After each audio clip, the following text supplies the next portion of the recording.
বসন্ত এসে গেছে আর ছাকানাকা পোশাক পরে আমরা বেরিয়ে পড়েছি। হ্যাঁ, কোথায় যাচ্ছি নিজেরাও জানি না। আবির কিনেছি, এই দেখো, এবার যাকে পাবো তাকে রং মাখাবো। তবে তার আগে না মন্দিরে দেবো। বলতে বলতে চলে এলাম মায়ের মন্দিরে, সেখানে একটু আবির দিয়ে আমরা চলে গেলাম শ্রী শ্রী রাধাবল্লভ মন্দিরে। দেখো কত সুন্দর করে সাজিয়েছে প্রভুকে আজকের দিনে।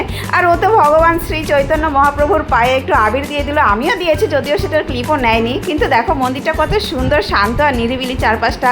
আমার তো খুবই ভালো লেগেছে, অ্যাকচুয়ালি আমাদের দুজনেরই খুব ভালো লেগেছে। তারপরে আমরা চলে এলাম আমাদের মেন স্পটে। দেখো কত সুন্দর করে আবির দিয়ে সাজিয়েছে চারিদিকটা, আর মানুষের মুখে তো আবিরের ছড়াছড়ি। এরপর শুরু হয়ে গেল আমাদের রং খেলা। আর যেহেতু আমাদেরকে কেউ রং দিচ্ছে না, তাই আমরা নিজেরাই রং খেলা শুরু করে দিয়েছি। এদিকে তো এই ছেলেটা আমাকে খুঁজেই পাচ্ছে না, বলছে কোথায় গেল। তারপর তোমাদের দিদিভাই বলছে আরে আমাকে তো কিছু দাও। আমি বললাম দাঁড়াও দিচ্ছি, ইচ্ছা মতো নিয়ে মুখে ইচ্ছা মতো ঘষে দিচ্ছি। তারপরে আমাকে দেখি আস্তে আস্তে দিচ্ছে, আর কি আমি ঝাড়া দিয়ে দিলাম। আমার ডাস্টবিন পেয়েছে আমার জামাটা। আমাদের অর্ধেক ভূত সাজা হয়েছে, এবার বাদ বাকিটা ভূত হবো। দুজনা এগোচ্ছি, সামনে আমাদের প্রোগ্রাম শুরু হয়ে যাবে। পেছন হাঁটবো, দৌড়াবো, জানি না আর কি করবো। এই যে দুটো ভূত।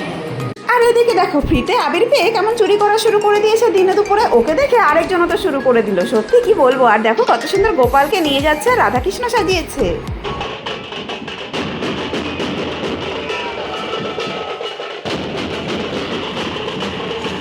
এরপর কিছু পুরনো কচিকাচাদের সাথে দেখা হয়ে গেল, তাদেরকে আবির দিচ্ছি, তারাও আমাকে আবির দিচ্ছে। তারপর সুন্দর একটা প্রসেশন যাচ্ছে, সেখান থেকেও আরেকজনকে নিয়ে আমরা আবার আবির দেওয়া শুরু করে দিলাম।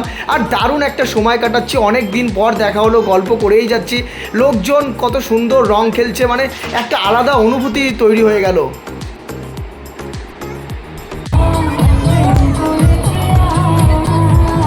বাঙালিদের কাছে দোলযাত্রা যে কত বড় একটা ইমোশনের জায়গা, সেটাই উপচে পড়া ভিড়টা না দেখলে তোমরা বিশ্বাসই করতে পারবে না। যাই হোক, অনেক ঠেলা ধাক্কা খাওয়ার পরে তো আমরা ফাইনালি হাঁপিয়ে উঠেছি। এবার তো বাড়ির দিকে রওনা দিতে হবে। আর এদিকেও মুখ ধোয়া শুরু করে দিয়েছে নদীর জলে। আমি বললাম একটু ডুব দিয়ে সাঁতার কেটে স্নানটা করো, কিন্তু সেটা তো করলোই না, একটু ছাপাং করে নিল, হয়ে গেল।